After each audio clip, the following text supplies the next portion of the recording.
It's showtime.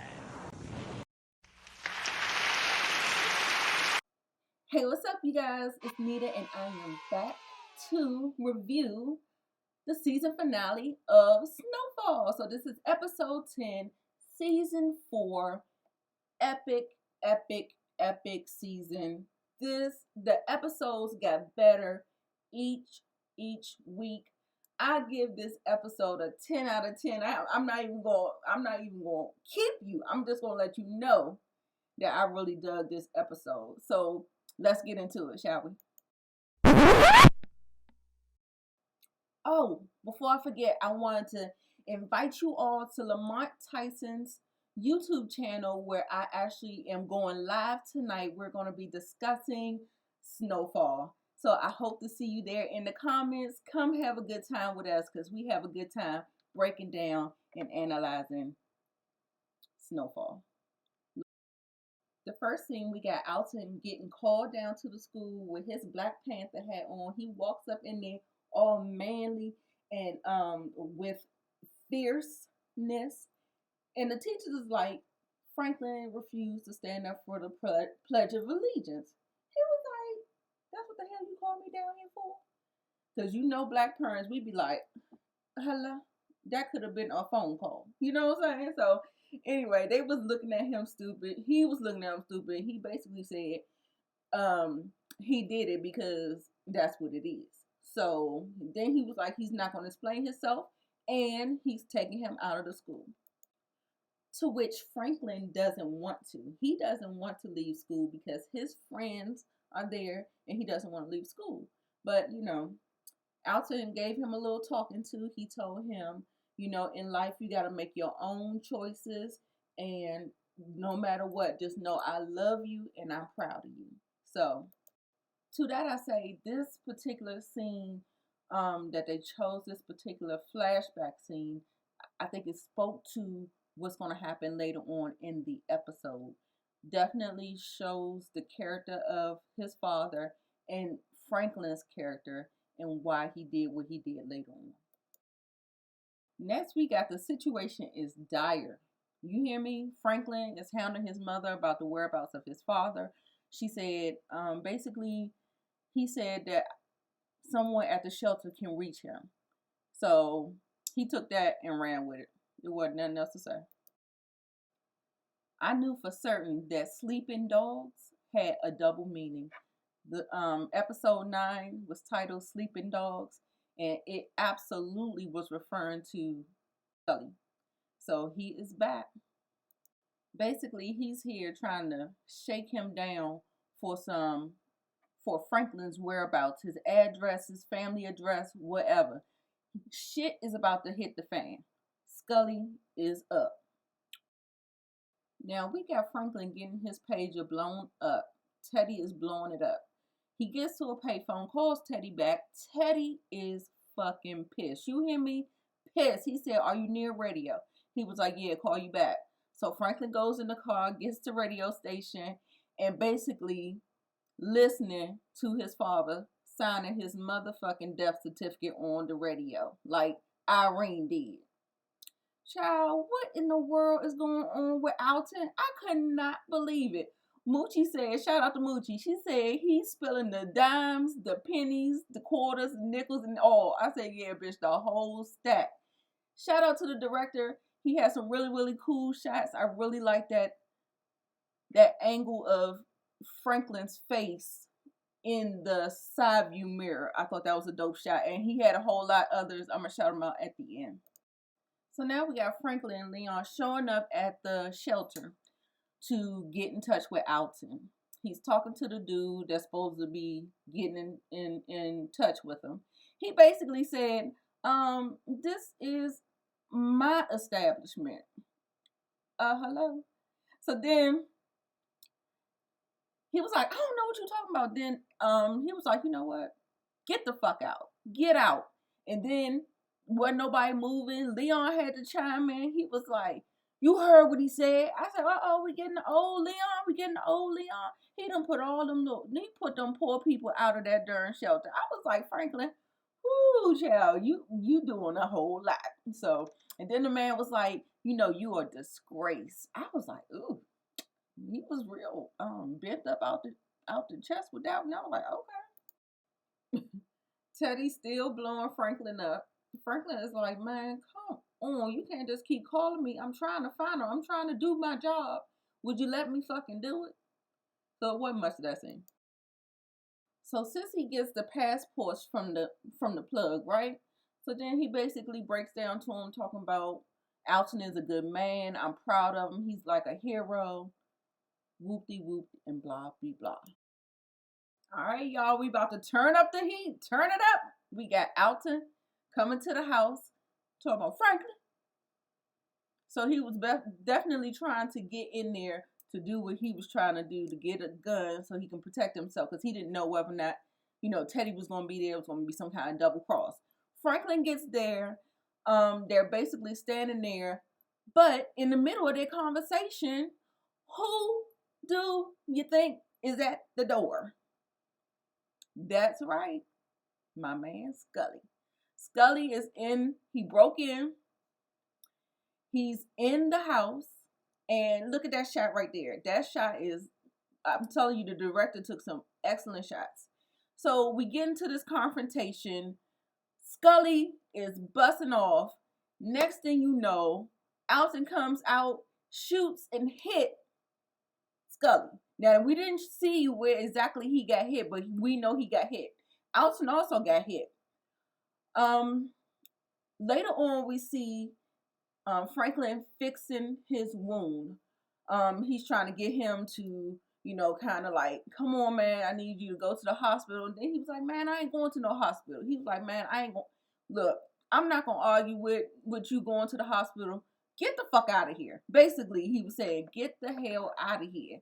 And so, then that's when the father knocked Franklin clean out with the gun. Then Franklin is coming to. He got Sissy in his face talking about, wake up, baby, wake up. I said, Lord have mercy. Then he wakes up, comes to. She says she heard from Alton about 30 minutes ago. He's like, fuck, 30 minutes. So he gets up. He goes to the phone. He tries to call and Teddy and figure out what's going on. The mother, Sissy, is like, when she's waiting for the phone call, she's like, what the hell is going on? Tell me what's going on. Teddy finally calls back. He calls back and tell him that, yeah, I'm meeting up with your father. And you might want to get down there fast. So, honey. First of all, shout out to the director again. The way he cut these scenes in this sequence was A1. So we see Louis and Jerome. Then we see that Scully, injured Scully, we actually get to see the wound and see that he's pretty bad off, actually. And so, it's not looking too good for him. You got Khadijah and his baby, and you live by the sword, you die by the sword. It's unfortunate, but that's what it is. So then we see Teddy and Alton meet up at the meet point. Teddy's looking at him and like, is something wrong with him? Something look like it's wrong with him, because he got out the car all struggling and stuff or whatever. So then Alton get out the car. He got the crazy look on his face, looking crazy as hell. I was laughing. Teddy's like, man, what's up? I ain't got no weapons. Teddy trying to sweet talk him. He got that damn gun. He was like, I thought we was just here to talk. Alton said, I'll talk as long as I like what we saying. So I was like, okay. So then we see a glimpse of that gun right down there. Peep that. So then after that, we see a bloody Scully come to the hospital. He is in the room with Louis, looking mad as fuck. She looked like she seen a goddamn ghost. She was scared. Boots. He put the gun up to her or whatever. He was like, where's your man? So then he looks over there, peeps that he's there. So they cut back to the scene where Franklin comes. Then we have Jerome come into the room. So then we go back to Franklin. Then Franklin has the gun, because Teddy has talked him into, putting the gun on Alton because he snitched and betrayed you. Then it was this sissy just jumped in. It was just too many guns flying. She was like, no, no, no, no, no. She was like, she was trying to talk him down. She was talking Teddy down, and Teddy was like, yeah, I'm that nigga. He said, you killed my whole family, and he said, you think I won't? So then Louis is up there talking Man Boy down. Then you go down and they show, look at the K-Swiss, y'all. Y'all remember them joints, the K-Swiss? I used to always wear them. Yeah. So Jerome peeped that he lost a lot of blood and that he was woozy. So he just didn't look like he was a threat. So next thing you know, he looked like he was about to faint, pass out, or whatever. So now he actually ends up falling out. He got that one, all of them had that one tear, y'all. All of them except for Franklin. Everybody squirrels out one tear. But Jerome ended up, tussling him down, taking the weapon from him, and disarming him. So back to the showdown. I guess Sissy was able to talk Alton into leaving the country. Teddy still had the gun on him, but then he looked over at Franklin, and he was like, basically, he saw that he was now pointing the gun at him. So then he was like, okay, so he said he gonna leave. So then he disarms himself, and then Franklin puts down his gun as well. Y'all, I ain't even gonna lie. This scene, this joint was so emotional for me. I was like young. I had so many tears flowing. Alton apologized to Franklin and said he was sorry. Then this is the part right here. Mama and son. That thing tore me up.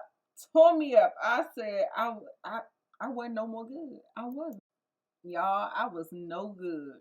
That hug, he was crying his ass off. I felt so bad for him. It was like when your child really leaves the nest and detaches from their parent. Then they shout out to the actor. Is his name Idris? Damon Idris. Shout out to him. He did some terrific acting. Now they let this scene breathe a little too long. I just kept getting like a knot in my stomach. I said, something is going to happen. They just let it breathe for such a long time. He was saying that he wanted to see, make sure they go, make sure they leave.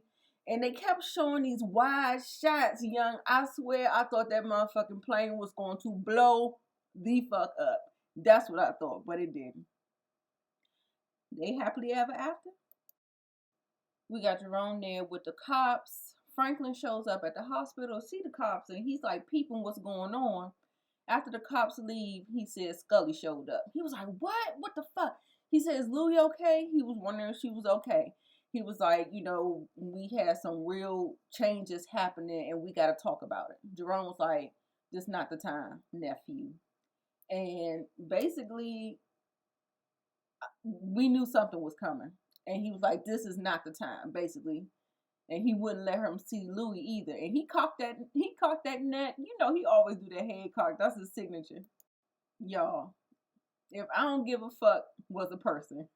Gustavo Cole, y'all, he be having me cracking up.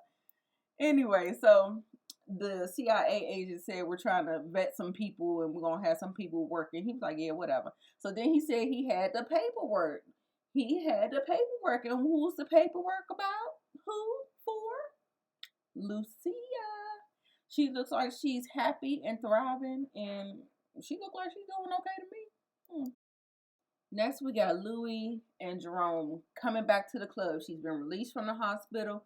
Franklin, he has like this awkward where he's happy, but not really.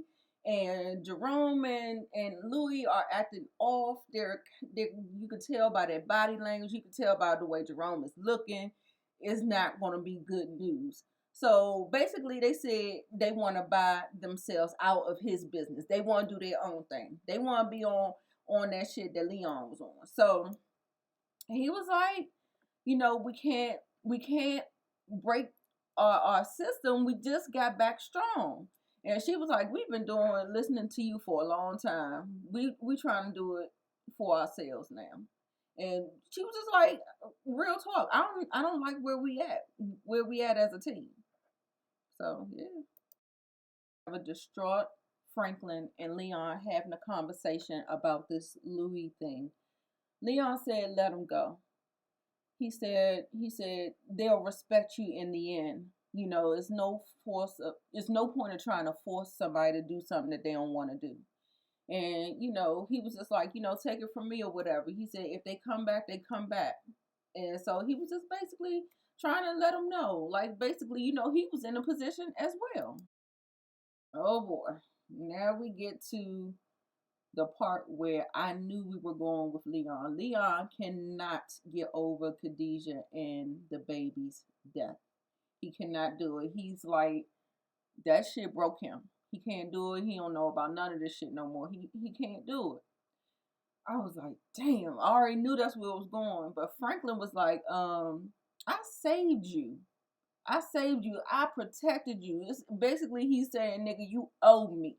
So he's like, you gonna stay right here with me and we gonna rebuild this thing and we gonna get it popping. All right, it's not a choice. Well, we're in Havana, Cuba. And guess who is happily ever after? Look at that face. Only a face that got some good peen last night. Look at that switch. She got a additional switch in that hip. Girl, them hips is loose. She was just walking off just as happy. She was happy. Then we see Teddy come in. And this was another good shot. I wasn't able to capture it. But this was another good shot where we saw the door open, but we didn't know where, we didn't see in the frame who it was. And then Teddy slowly comes into the frame. Had his gun out. He came through the door with his gun out. So Alton looked back. It looked like he made his peace with it and accepted it for what it was. And I guess, y'all, Alton going to meet his maker, baby. I told you he signed that death certificate, but we didn't see him shoot him. However, they said if you don't see the person dead, they not dead. So there's that. Shout out to the director for the book that Alton was reading, The Spook Who Sat by the Door. It's a novel that came out in 1969. I'll let the late, great Nipsey Hussle break that down for you.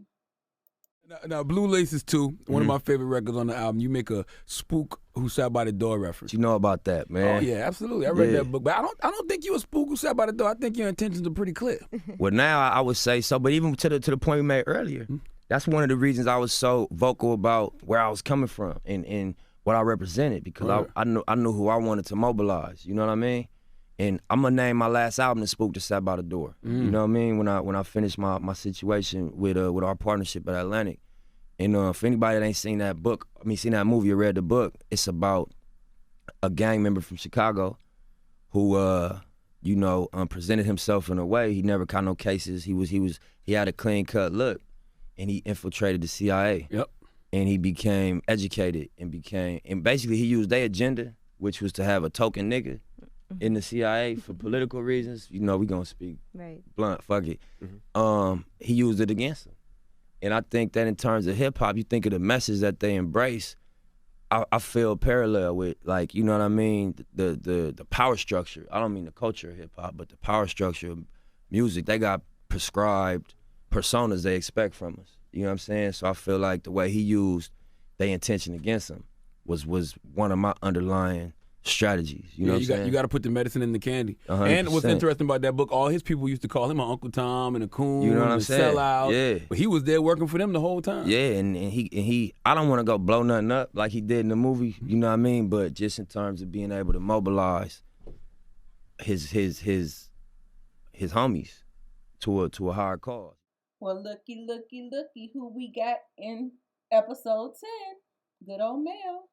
Mel. She's at the church volunteering, working with some kids, and she still looks good. She looks like she's on the straight and narrow. Hey, Mel. She heard that voice. That bitch looks spooked. She turned around. She see Franklin there with that cane. he basically broke down to her and he was saying that he can't have his past blow up his present. So if you got any other thing else to say, I suggest you say it, because you ain't getting no second or third chances. Matter of fact, this is her second chance. You don't get a third chance with him. So basically, that's what he was saying. Then he also told her, yeah, I know you snitched on me. I know you gave Irene that information, because if you didn't give her that information, then none of this would have took place. None of it. She wouldn't have been snooping. And she was like, well, tell me, did you kill my father? And frankly, I ain't gonna say nothing. He sat there and he was pretty much like, he nodded his head, yeah, but he wasn't gonna say nothing. He kind of like acknowledged it. And then he walked away. And baby, when I say she was shook, she was shook. Baby, he walked off and he put that cane down. She thought he was going to shoot her. But anyway, he put that cane down and he walked. I said, Franklin is back, baby. And then they dropped the song, I'm your Christian man. I'm your Christian. And that's it, y'all. Directed by Carl Seaton. Shout out to Carl Seaton for directing one of the best episodes of the season. The way he really stylized and cut and used the shots, and the way he perfectly put that together, I was more than impressed. He's worked on The Chi. I believe he's worked on, a couple other black shows as well. But shout out to him. Y'all, I give this show a 10 out of 10, especially for season 4. So fucking good. It was so good. 10 out of 10. And thanks for rocking with me, especially if you made it to the end of the video, which I hope you did, because this episode was so good. I hope you were able to catch some of the nuggets that I was given and like my commentary. And thanks for watching the video. Make sure you like, subscribe, and come back. Bye.